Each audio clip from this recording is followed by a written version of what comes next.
Bienvenue dans cette nouvelle édition de l'Africa Tonight. Au sommaire, Pascal Affinguessan, le leader du Front populaire ivoirien, confirme qu'il sera bien candidat à la prochaine présidentielle. Une frange de son parti, fidèle à l'ancien président Laurent Gbagbo, appelle au boycott.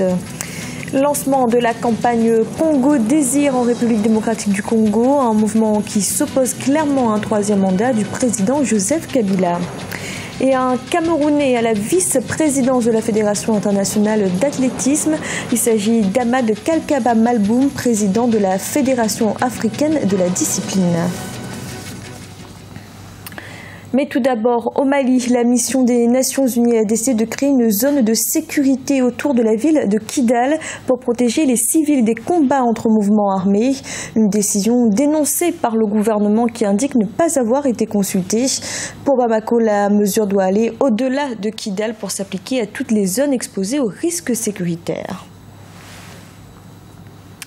En Côte d'Ivoire, le Front populaire ivoirien est toujours divisé. Une frange du parti, fidèle à son chef historique, l'ancien président Laurent Gbagbo, appelle au boycott de la prochaine élection présidentielle. Le second camp soutient la candidature de l'actuel leader Pascal Affinguessan, qui a confirmé sa candidature. Lisa Sekizimana. Pascal Affinguessan sera bel et bien candidat à la présidentielle d'octobre 2015 en Côte d'Ivoire. Investi le 8 août par son parti, le FPI, le Front populaire ivoirien, Pascal Affinguessan confirme qu'il déposera sa candidature au scrutin présidentiel ce jeudi 20 août 2015 au matin auprès de la commission électorale indépendante. Ce sera jeudi à 11h à la commission électorale indépendante. Nous invitons tous nos militants à se mobiliser, à se rassembler massivement devant le siège pour démontrer que le FPI est déterminé à gagner les élections pour reconstruire le pays, pour réconcilier les Ivoiriens et pour mettre fin à la pauvreté dans laquelle les populations vivent. Ces déclarations interviennent au moment où la tendance du FPI, menée par Aboudrahmane Sangaré, un fidèle de Laurent Gbagbo, s'est prononcée ce mardi 18 août pour un boycott des élections. Aujourd'hui, c'est une tendance qui est minoritaire, qui est marginale au sein du parti. Ils n'ont pas une démarche cohérente parce qu'en même temps qu'ils sont dans une logique de refus, ils s'associent dans le cadre de la coalition nationale pour le changement, ils s'associent à des leaders politiques qui ont affirmé publiquement qu'ils vont aux élections. Donc il y a un certain nombre d'incohérences qui font que leur voix est de plus en plus inaudible en Côte d'Ivoire. La grande majorité des Ivoiriens veulent le changement. Le 25 octobre prochain, la Côte d'Ivoire organisera des élections présidentielles. Plusieurs candidats ont déjà déposé leur candidature, parmi eux le président sortant Alassane Ouattara. Le parti congolais Démocratie chrétienne lance la campagne Congo Désir, un mouvement qui s'oppose à un troisième mandat du président Joseph Kabila. Il vient surtout en réponse à la campagne Kabila Désir menée par les partisans du chef de l'État, Ibrahim Ndiaye.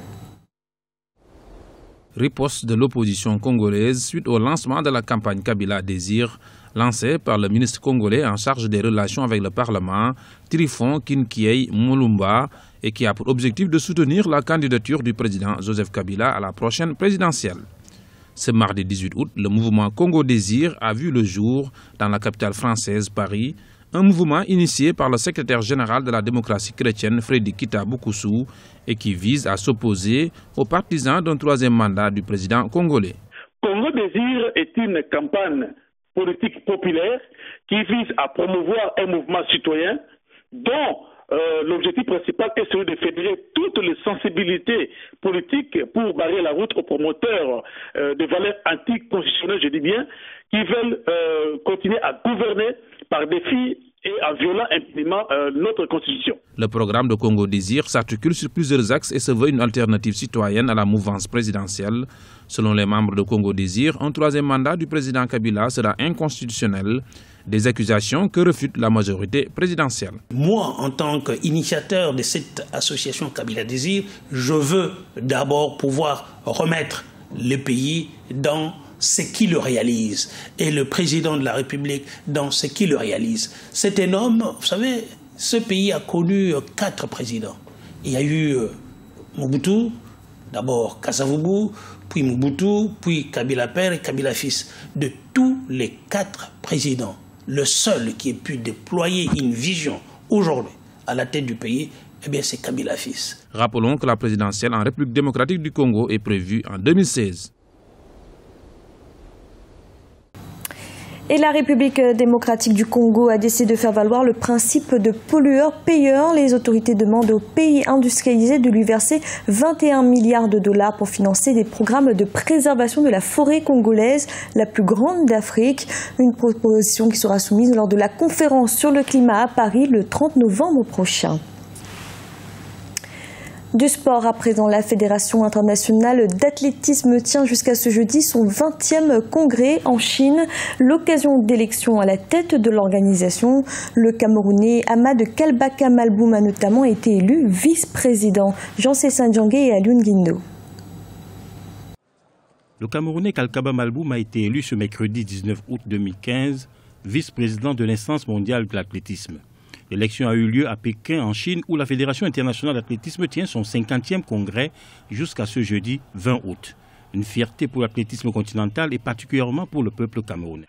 Nous sommes particulièrement honorés de cette distinction, de cette confiance qui a été placée en lui et donc en notre pays. J'en suis particulièrement fier parce que j'ai eu à côtoyer M. Kalbaka Malboum en tant que membre de la Fédération camerounaise d'athlétisme, à l'époque chef de département financier, et nous avons collaboré. C'est un monsieur qui a des qualités avérées d'homme et de manager du mouvement sportif. Je crois que c'est une consécration de sa notoriété dans le domaine. Après le départ du Sénégalais Lamine Diack, dont le mandat avait démarré en décembre 1999, c'est tout le continent qui compte sur Kalbaka Malboum pour continuer à porter la voix de l'Afrique au niveau du concert de l'athlétisme mondial. Il y a des athlètes qui vont aux Jeux Olympiques et remportent plusieurs médailles. Quand on regarde tous ces titres, le président Kalbaka est comme l'un de ces athlètes qui a plusieurs médailles. Il a la médaille du président de la Fédération camerounaise d'athlétisme, président de la Confédération africaine d'athlétisme, président de Comité olympique camerounais. Pour l'Afrique, il est important que Lamine Diack qui s'en va, on ait quand même quelqu'un dans la maison et qu'il y ait une petite coloration africaine dans l'exécutif et dans les débats. Et on sait que généralement, Kalbaka n'est pas trop le genre à se plier. Kalbaka Malboum devra défendre la démocratisation de l'athlétisme mondial entamée par l'institution sous la présidence de Lamine Diack. En 2015, la Fédération internationale de l'athlétisme compte 214 fédérations nationales. Et le championnat d'Afrique de basket a débuté ce mercredi en Tunisie. 16 nations y participent. L'Angola, tenant du titre, et la Tunisie, vainqueur en 2011, sont donnés favoris de la compétition de cet afro-basket. Un tournoi avec un enjeu d'importance puisqu'il est également qualificatif pour les Jeux Olympiques de 2016. C'était le journal de la rédaction. Merci de l'avoir suivi. Retrouvez dans un instant une nouvelle édition de l'information.